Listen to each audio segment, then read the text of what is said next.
മരച്ചീനി കൃഷിയിൽ നിന്നും കർഷകർ പിന്മാറുന്നു. ഗ്രാമീണ മേഖലകളിലെ കർഷകർ മരച്ചീനി കൃഷി ഉപേക്ഷിക്കുന്നു. ഒരേക്കറിൽ കൃഷി നടത്തിയാൽ ഏറ്റെടുക്കാൻ ആളില്ലാത്തതാണ് കർഷകർക്ക് തിരിച്ചടിയായത്.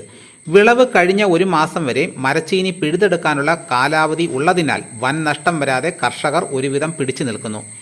കൃഷിക്കായി ലക്ഷം രൂപ ചെലവാക്കുന്നവർക്ക് പകുതി വിലയ്ക്ക് മരച്ചീനി വിൽക്കേണ്ട അവസ്ഥയാണ്.